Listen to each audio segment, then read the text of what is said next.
Olá a todos, é com alegria que mais uma vez, juntos, para refletirmos a moral do Cristo sob a ótica da doutrina espírita.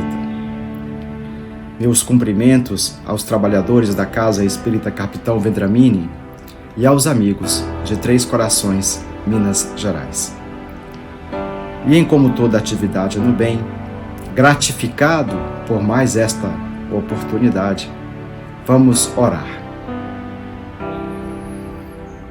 Deus nosso Pai, em nome de Jesus, graças te damos, Senhor, pela presente encarnação e por esta oportunidade bendita de reflexão do Evangelho.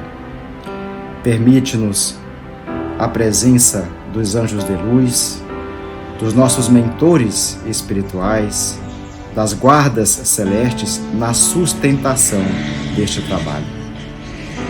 Jesus, fica conosco, permitindo, inspirados no teu amor, que a nossa fala seja clara, alcançando a mente e o coração de quem nos escute nos dois planos da vida. Fica conosco, Mestre. Graças a Deus. O tema que vamos abordar encontra-se na obra Caminho, Verdade e Vida, de Emmanuel, sob a psicografia de Chico Xavier. Trata-se da lição de número 52 desta obra, cujo título Dons. Vamos a ela. Toda boa dádiva e todo dom perfeito vem do alto. Está no Evangelho de Tiago, na Epístola, capítulo 1, versículo 17. Toda boa dádiva e todo dom perfeito vem do alto. A palavra dádiva quer dizer presente, benesse, graça, bênção, benefício. Quando vemos alguém que demonstre habilidade, uma habilidade especial, se destacando numa determinada área, dizemos logo: ele tem um dom especial que veio de Deus. Olha, ela exerce a medicina com devoção, como um sacerdócio, demonstrando assim uma habilidade, uma aptidão, um diferencial a mais. Logo dizemos que aquilo a pessoa faz por dom. E quando vemos uma criança de 4, 5 anos, com tamanha destreza, habilidade para o aprendizado de línguas, falando em idiomas, tocando muitas vezes sintonias dos músicos antigos, como Beethoven, Chopin, como pode? E logo dizemos, é um dom de Deus. E isso é em contraste a muitas outras crianças, muitas outras pessoas que, mesmo nas mesmas condições, não demonstram aquela aptidão. Por que será?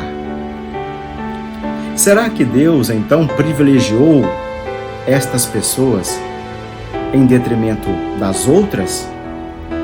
Será que Deus é parcial a ponto de privilegiar uns, dotando de tamanha habilidade, de um dom sublime, e a outros não? O que vocês acham? É possível? Então, o versículo de Tiago vai nos propor um outro entendimento com relação a essa distribuição de dons que, sem dúvida alguma, é Deus que nos concede. Então vamos a ela. Mas antes, vamos tecer aqui alguns comentários sobre o evangelista Tiago.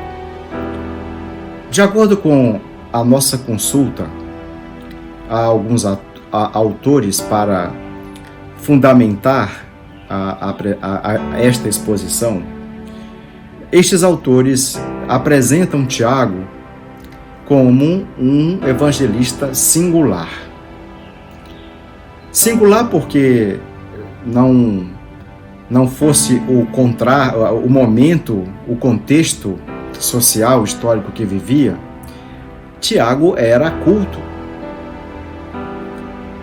Tiago, se dizia um servo de Deus, no momento em que o entendimento da palavra servo era um escravo, que, portanto, devia a total obediência, sendo mesmo coisa do seu senhor. Tiago se dizia servo de Deus. E também, após o desencarne de Jesus, Tiago uniu os discípulos para que não se perdessem. E também dizia que Jesus viera não para destruir o judaísmo, mas para dar-lhe um novo entendimento, cujo fundamento seria o amor. Dito essas considerações, continuemos a leitura. Certificando-se o homem de que coisa alguma possui de bom, certificando-se o homem de que coisa alguma possui de bom, sem que Deus lhe o conceda, a vida na terra ganhará novos rumos. Disse a sabedoria desde a antiguidade: faze a tua parte e o Senhor te ajudará. Certificando-se o homem de que coisa alguma possui de bom. Então, nós vemos muitas vezes, acompanhamos, assistimos à vitória, ao sucesso de uma determinada pessoa num campo específico de sua vida, tocante, por exemplo, na área profissional, nos estudos. Uma pessoa que galgou, que buscou e conseguiu. Algumas pessoas não pensam não reconhecem, não admitem a importância de Deus naquele momento. Então, quando a criatura humana admite, se certifica, atesta que tudo que tem de bom não deve apenas a si, mas antes a Deus, a vida na Terra adquirirá um outro rumo. Por quê? Porque tudo que Deus nos dá é para um fim útil. Então, sempre teremos em mente que o que Deus quer de nós. Foi assim que Paulo, diante de Jesus, ao encontro, depois daquele momento de sua cegueira e após restabelecido, muito preocupado estava sobre o que o Cristo esperava dele, que quer dizer. Então, nós devemos sempre ter em mente que os dons que Deus nos oportuniza, temos que dar-lhe fim útil. E assim é com o nosso corpo físico. Sim, ele atende às necessidades, mas nós devemos sempre dar-lhe o tamanho, a importância devida. O corpo físico é importante para a trajetória na carne do espírito, mas também para a satisfação das necessidades humanas, de trabalho, de movimento. E nós temos essas necessidades e elas devem ser satisfeitas, mas na sua justa medida. Lembrando que estamos aqui de passagem e que da vida futura dependerá de como eu me portei nesta existência, no presente. Então, construir a riqueza, os tesouros, para que na vida futura deles usufrua. Então, quando o homem se certifica de que tudo, inclusive o corpo que Deus lhe cedeu, foi por empréstimo e que disso terá que ter um bom resultado, o homem ficará sempre preocupado de qual utilidade teria. E isso o levaria a se desdobrar, sempre buscando qual é a minha importância, como será o mundo depois que eu não estiver mais ali. Que importância eu tenho naquele contexto? Veja, porque isso nos remete a um exercício de consciência para mobilizar os esforços que tenho a fim de melhorar aquele contexto onde se vive. Disse a sabedoria desde a antiguidade: faze de tua parte e o Senhor te ajudará. No instante em que me certifico de que estamos aqui encarnados para uma finalidade maior, nesse instante, quando não entendo muito bem, não sei muito bem qual é o meu papel naquele contexto, deve-se rogar de Deus, bater a porta, pedindo, solicitando a devida orientação, solicitando as forças, a coragem, a inspiração para, conhecendo a minha importância, se desenvolva o trabalho para alcançar aquele objetivo. Emmanuel dirá que todos os males da criatura provêm de sua tentativa de usurpar os dons que Deus oferece. A criatura acredita-se dona de tudo aquilo, como se Deus não tivesse nenhuma importância. Ela se agiganta, cresce em orgulho, cresce no egoísmo, porque entende que tudo que amealhou, que conquistou, deve apenas a ela e a mais ninguém. Deve apenas satisfazer os caprichos e as suas necessidades imediatas, sem se preocupar com os demais, com o contexto histórico em que vive. Ela não se certificou de que os dons foram lhe dados por Deus e que, portanto, eles terão que ser transformados, desenvolvidos a benefício com a finalidade útil do seu progresso e dos demais. É preciso crer que Deus nos dá tudo para um fim útil. E assim, sempre buscar o devido entendimento, a fim de realizar este progresso. Deus nos deu a vida. A vida é o nosso dom por excelência. Um dom que nos foi dado gratuitamente por Deus, mas também com uma finalidade. Quando eu me refiro à vida, a presente encarnação, porque aqui voltaremos tantas vezes necessárias quando nós não tivermos ainda o devido entendimento, discernimento desta verdade, de que a vida não existe apenas para satisfazer os meus interesses e necessidades da hora, senão para, num movimento de transcendência, alcançar finalidades maiores. Estivemos ainda, em consequência dos nossos equívocos de vidas passadas, nas furnas e no umbral, e diante daquele momento de dor intensa, de desespero, pelos dramas da nossa consciência, rogamos a Deus, batemos a porta. E, neste movimento de salvação, aonde o impulso primeiro foi da criatura, Deus, através dos seus emissários, disponibilizou-nos o socorro devido. E nos deu nova oportunidade na carne, e cá estamos. E para que nos deu nova oportunidade? Porque, atendendo a nossa súplica verdadeira naquele instante, devido ao seu amor incondicional, porque não importou a Deus que tipo de crime ou de delito nós tenhamos cometido.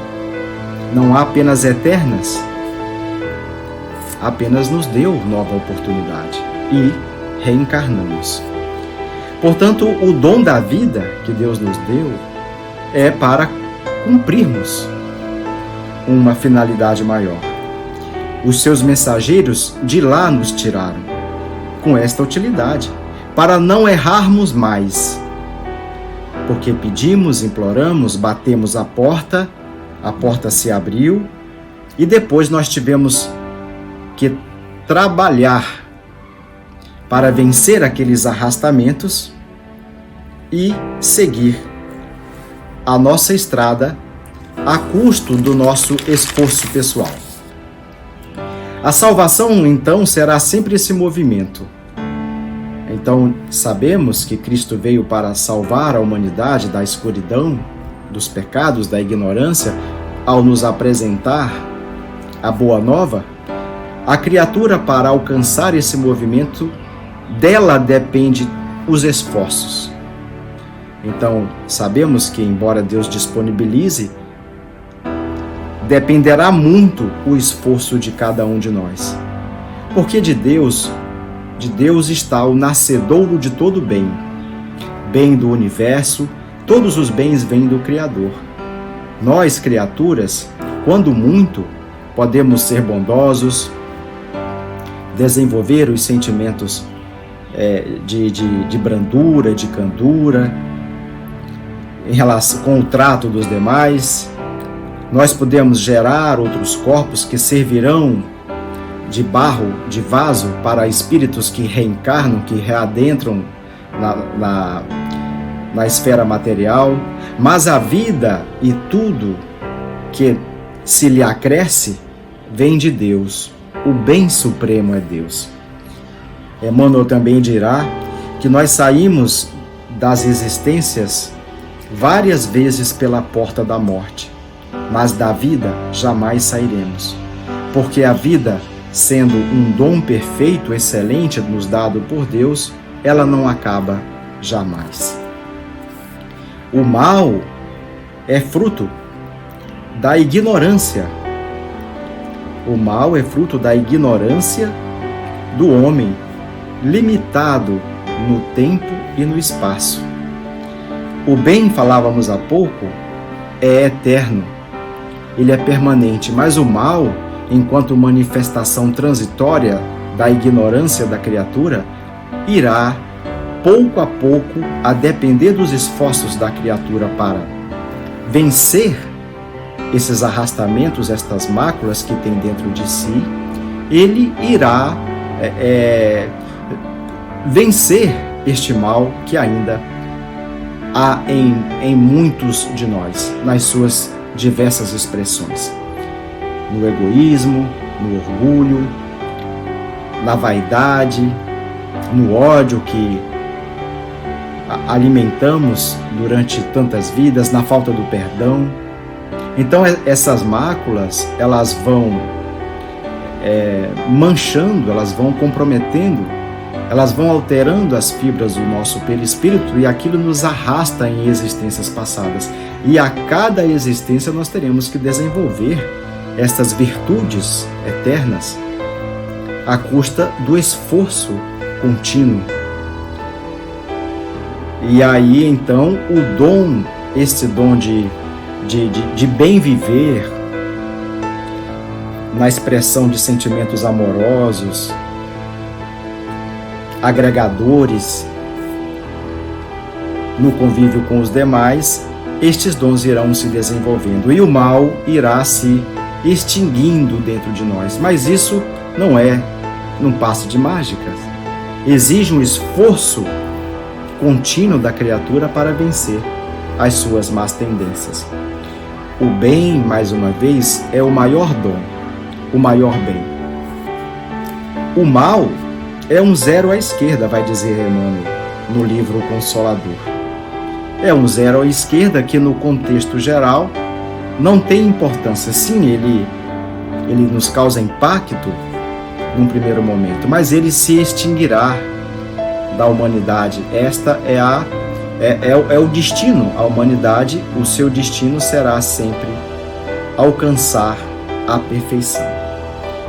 À custa, portanto, a cada existência, do amor que se desenvolve e da sabedoria. A humanidade, num primeiro instante, cresce em intelecto, mas nenhum conhecimento, se não for utilizado, ele terá valor. Ele é uma pedra morta.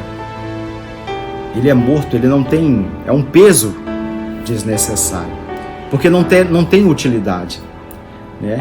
Então, quando você adquire um conhecimento, a vida traz algumas circunstâncias que você é levado a usar aquele conhecimento numa situação específica, e isso traz a sabedoria. Então, amor e sabedoria são as duas asas que elevam o espírito até Deus. A humanidade evoluirá à custa dessas duas asas, porque representam as condições de ascensão a Deus e à perfeição. Vamos continuar. Reconhecendo o elevado teor da exortação, somos compelidos a reconhecer que na própria aquisição de títulos profissionais, o homem é o filho que se esforça durante alguns anos para que o pai lhe confira um certificado de competência por intermédio dos professores humanos. Aqui, Emmanuel, nos comentários que faz acerca dos dons, ele dirá que até o diploma que o filho obtenha depois de alguns anos na faculdade, ele é concedido por Deus. Não se discute aqui que a criatura não tenha se esforçado, não tenha renunciado momentos, não tenha mesmo trabalhado com muito afinco para alcançar aquele objetivo. Não é isso. Mas quem deu todas as condições, todas as circunstâncias para que aquele objetivo fosse alcançado, foi Deus. Na questão número 1 do Livro dos Espíritos, a primeira, perguntado o que é Deus. E a resposta dos Espíritos é clara. Deus é a inteligência suprema, é a causa primeira de todas as coisas. Por nossa vez, o nosso espírito é o princípio inteligente. O espírito é o princípio inteligente da criação. Mas Deus é a inteligência suprema. Percebem? Quando muito nós somos uma expressão da divindade, num grau muito relativo. Mas Deus será sempre a fonte e a causa de todas as coisas. Então foi à custa da minha inteligência que me possibilitou o acesso, galgar a conquista do diploma, que me deu competências também para que eu exerça na vida social uma atividade. Mais uma vez, tudo para dizer que tudo que Deus nos dá terá de nossa parte a necessidade de servir para distribuir aquele dom. Nada é para ser guardado ou escondido. Deus não dá dons prontos. Então, quando todo dom perfeito, num sentido superlativo, Deus nos dá os dons em estado embrionário, mas depende de nós, à custa do nosso esforço, desenvolvê-los. E neste processo de desenvolvimento, que custa às vezes existências seculares, será sempre para distribuir os seus frutos, os seus efeitos naquele contexto social e para a nossa evolução.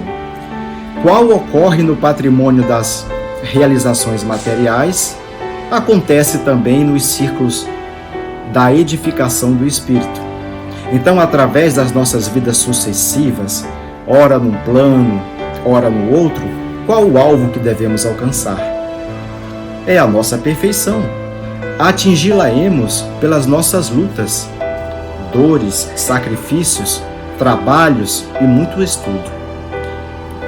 Uma vez que Deus dá os dons, mas não prontos, dependerá sempre de nós, nesse esforço contínuo, desenvolvê-los, aprimorá-los para para o nosso uso, para o nosso benefício, e distribuí-los também para todos à nossa volta. O que seriam os dons espirituais? O apóstolo Paulo convoca a luta e o trabalho da criatura no esforço individual para o desenvolvimento desses dons. E aqui nós vemos nas casas espíritas alguns trabalhadores que mais se destacam, por exemplo, na evangelização, na doutrinação, na assistência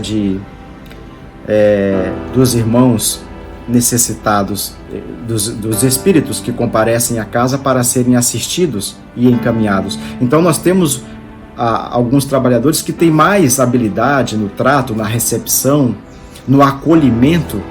Tem os médios videntes, tem os médios psicofônicos.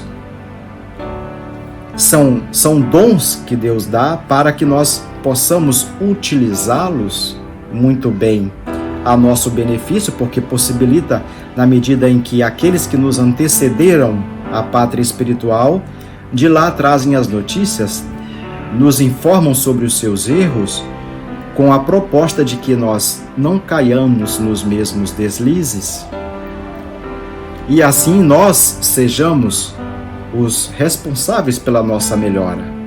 Então vejam, Deus nos dá os dons, mas para que eles sejam aprimorados. Deus não dá dons de graça, mas todos os dons vêm de Deus. Temos também o dom da clarividência, né, que possibilita que tenhamos a ciência de um fato futuro com alguma utilidade, e não devemos jamais usar isso para fins de especular a vida alheia ou fatos menores, mas para ter um fim maior, minimizando o sofrimento. O dom da escrita, recebendo as mensagens. Não nos esqueçamos da vida, a mediunidade ostensiva de Chico Xavier, que exercia a caridade, aquelas mães, no encaminhamento dos seus filhos que já desencarnaram, nesse intercâmbio. Então aquilo é um dom que foi muito bem usado por Chico Xavier. Então nós temos essa diversidade de dons, mas todos vêm de Deus, porque Deus opera tudo em todos, conforme nos diz Paulo, o apóstolo dos gentios, na sua primeira carta aos Coríntios. Indiscutivelmente, toda boa dádiva e todo dom perfeito vem de Deus. Entretanto, para recebermos o benefício, faz-se preciso bater a porta para que ela se nos abra, segundo a recomendação evangélica. O que Tiago está querendo dizer é que toda boa dádiva e dom perfeito, sim, vem de Deus, mas não nos dá prontos. O que permite ao homem a se apropriar dos dons de Deus, que Deus disponibiliza a todos, no estado embrionário, são os esforços, a disciplina e o trabalho, a sua perseverança no desejo de melhorar para progredir no curso das existências seculares. Na obra Palavras de Vida Eterna, Emmanuel também vai dizer que o rio dos dons divinos passa em todos os continentes da vida, mas cada ser recolhe as águas segundo o recipiente de que se faz portador. Então, na nossa vida, o rio de dons que Deus disponibiliza passa para todos, mas de acordo com a capacidade de cada um, ele irá lá buscar daquele manancial, daquele rio que passa para todos, os dons conforme a sua capacidade.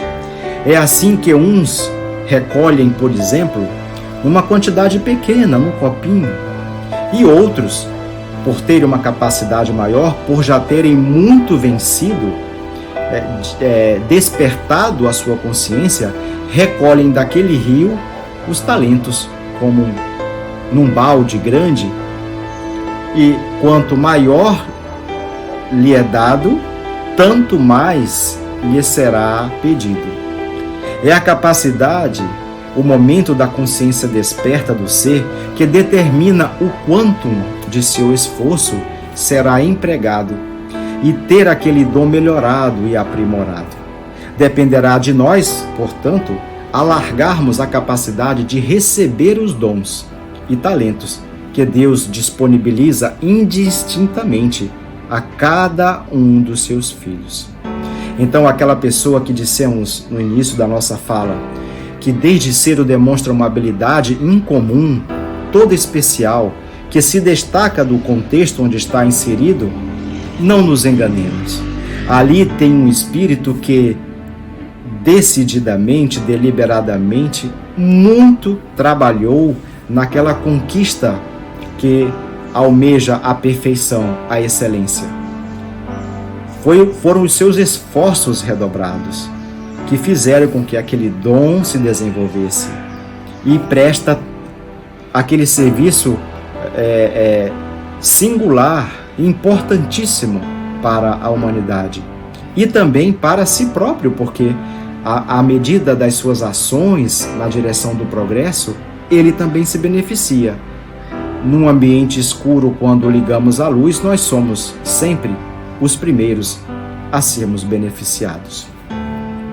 Jesus disse, e a um deu 5 talentos, e a outro 2, e a outro 1, segundo a capacidade de cada um dos seus filhos. Essa passagem está em Mateus, capítulo 25, versículo 15.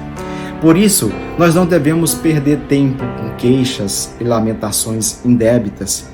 Se diz, por exemplo, que se o indivíduo é rico, Deus o privilegiou com a riqueza. Mas nós não nos enganemos. A riqueza é uma prova mais perigosa do que a miséria, porque suscita no indivíduo rico o orgulho e a vaidade, que são chagas da humanidade e que muito fáceis dos indivíduos entrarem por essa senda e se perderem, porque a riqueza tem um fim útil, seja no desenvolvimento da sociedade, no desenvolvimento das ciências, na distribuição do trabalho. Há várias finalidades que se deve dar à riqueza e não apenas a própria satisfação egoística. Por isso que ela é uma prova muito perigosa, tanto mais que a miséria. Então, devemos sempre ter isso em mente e não perder tempo se comparando com aquele que tem mais e que, portanto, talvez viva uma vida mais facilitada. Nós não sabemos o que vai dentro desta pessoa, né? Mas, portanto, não devemos perder tempo com essas queixas, essas lamentações indébitas. Quem ilumina, a inteligência ilumina, é a justiça para com Deus. O orgulho nos faz cegos e somente impede, é o orgulho e a vaidade que impede de que reconheçamos que todos esses dons vêm de Deus e que, portanto, devemos dar a Ele um fim útil, que seja o nosso progresso e amenizar o sofrimento daqueles com quem partilhamos. E Emmanuel passa a seguir a dar alguns exemplos daqueles dons que muitos têm e que está acessível a todos. Emmanuel, portanto, dá os caminhos para isso. Ele dirá: queres o dom de curar? Começa amando os doentes, interessando-te pela solução de suas necessidades. Não se trata apenas de amar a medicina, sobretudo amar os doentes e trabalhar para amenizar os sofrimentos e as misérias, tanto de encarnados quanto de desencarnados. O exercício da medicina sem amor aos doentes, nós temos tantos exemplos. É mero mercantilismo.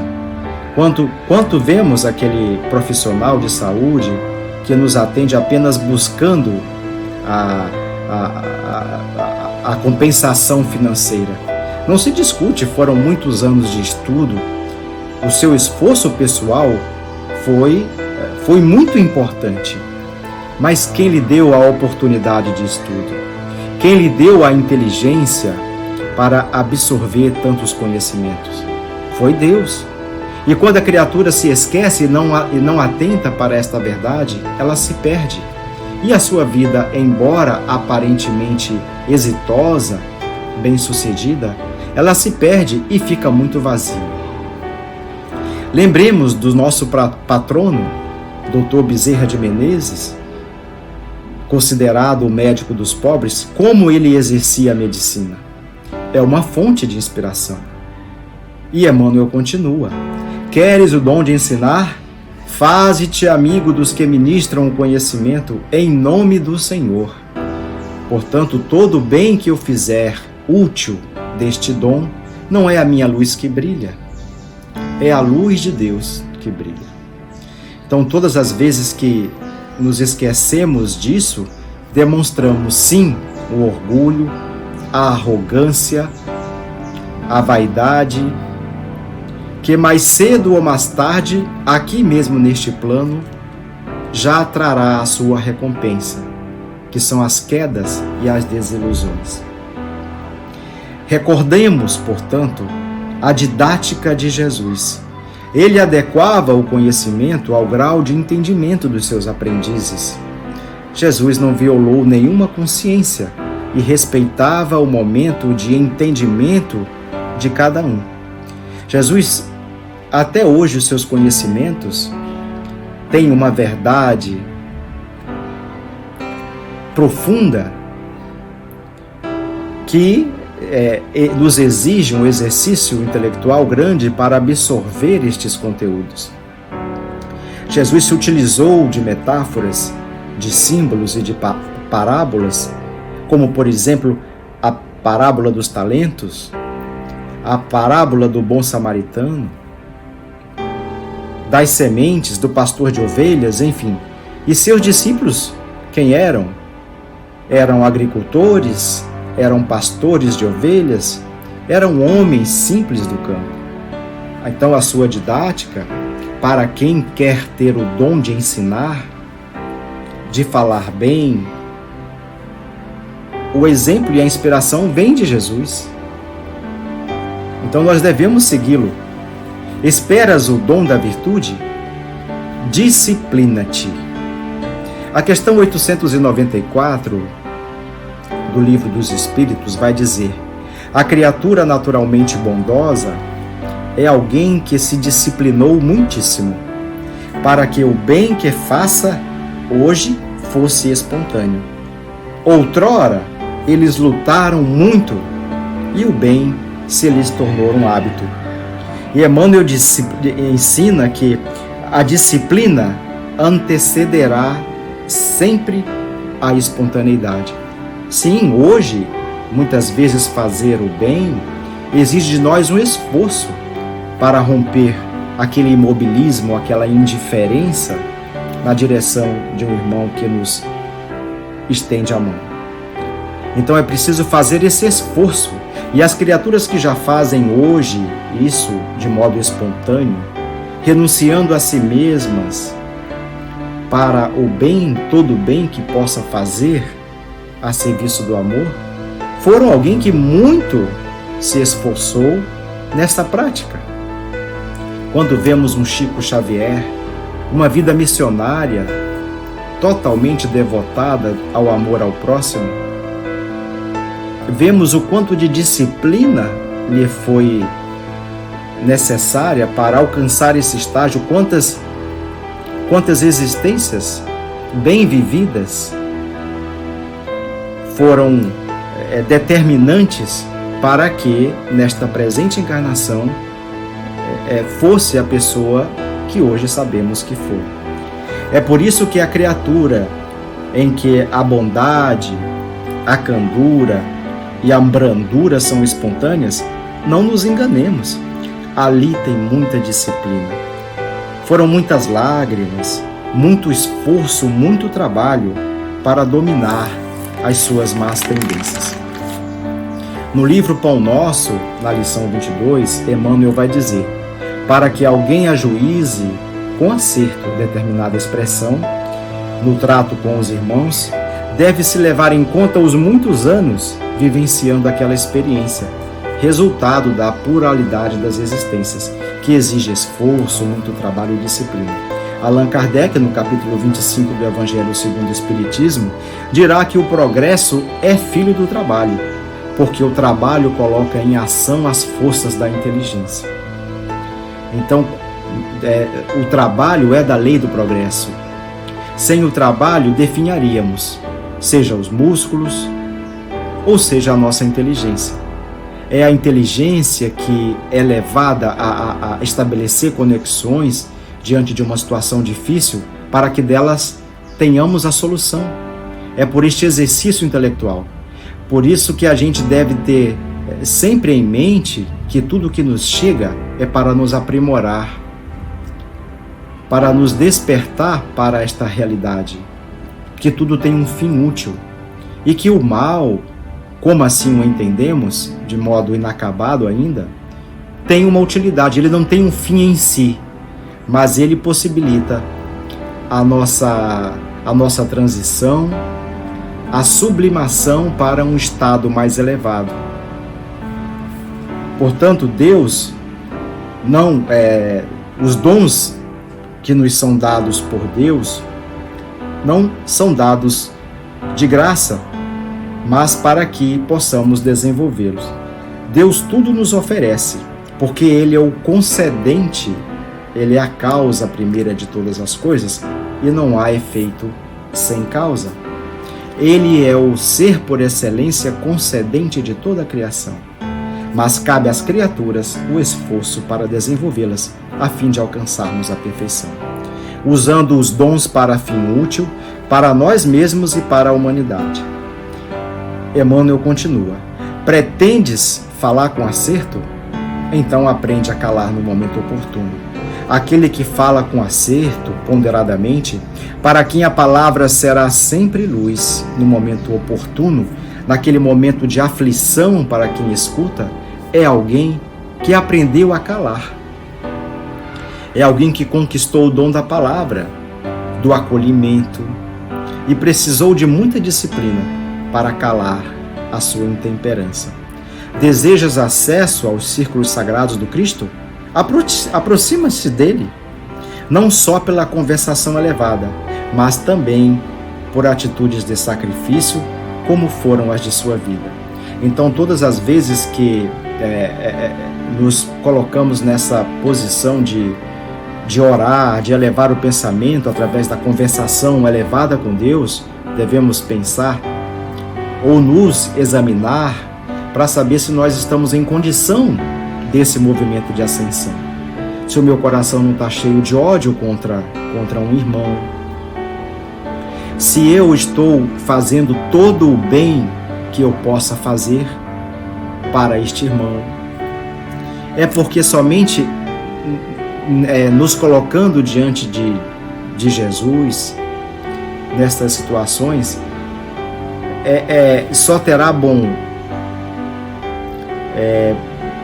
êxito se antes eu me investigar se estou em condições.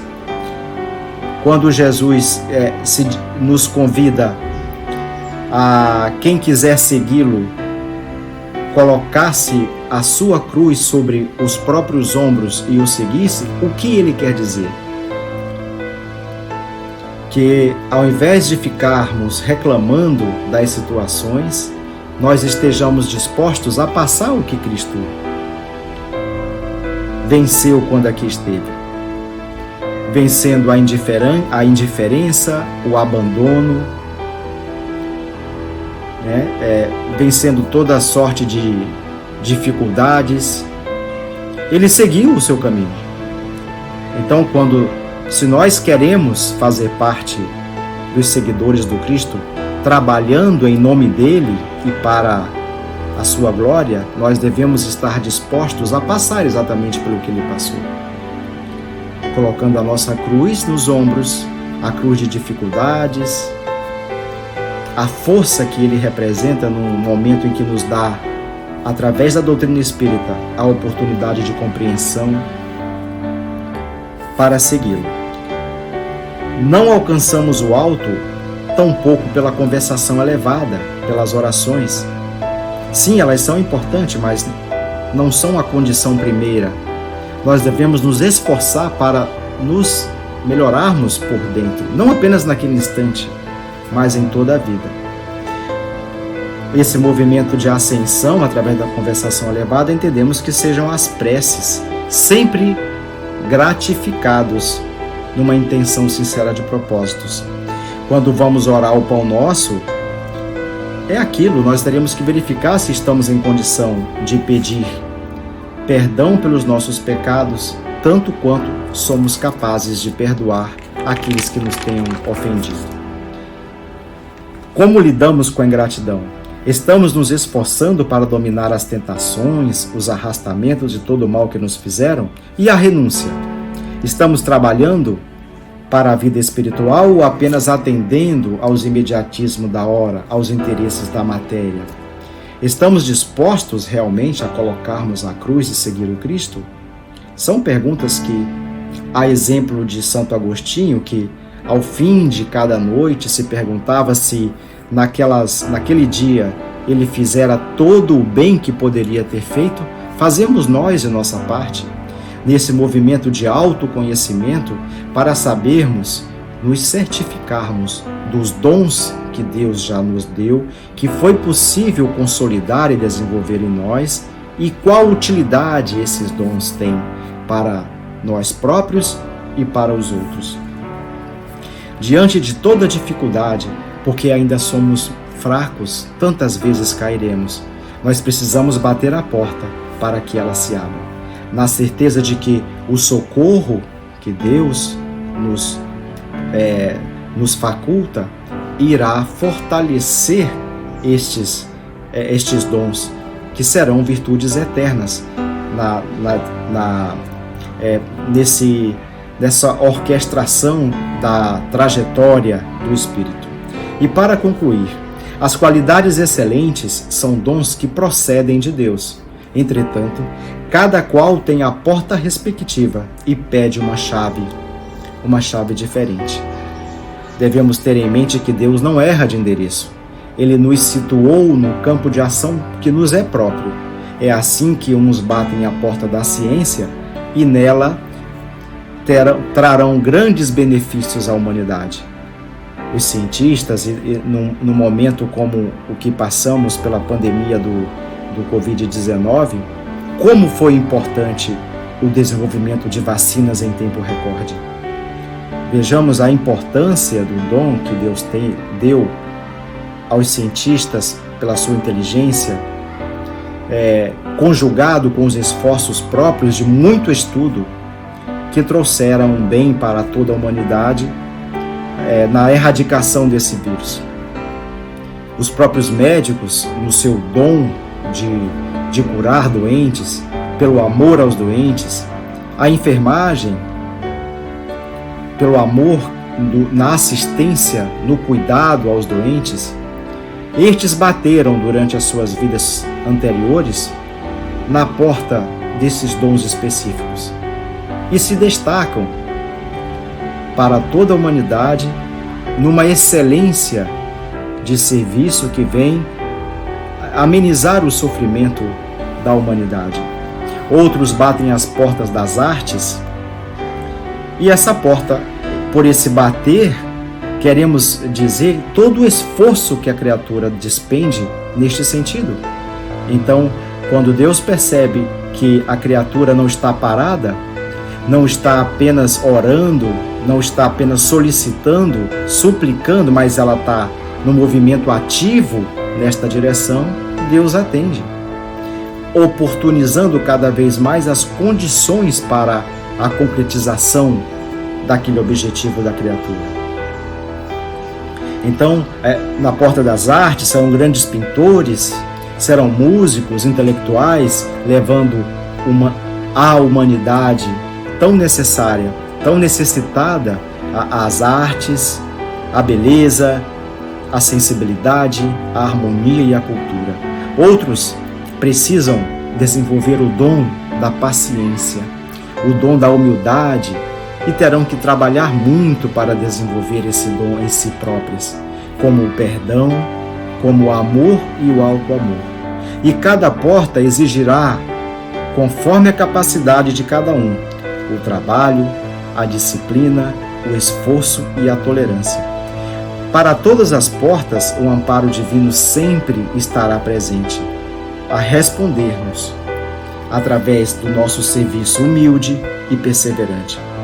E assim será o resultado desta conjugação entre o esforço da criatura, gerando luz, conquista e aquisição espiritual. E assim concluímos a nossa fala. Muito obrigado pela paciência com que nos escutaram, e que Jesus nos abençoe hoje e sempre. Então vamos fazer a nossa prece de encerramento. Deus nosso Pai, gratificados por mais esta oportunidade, em nome de Jesus, te damos graças, Senhor. Agradecido pela nossa fala, que ela tenha calado fundo na consciência de cada um, despertando os esforços adormecidos para te reconhecer, Pai, como o Senhor da vida.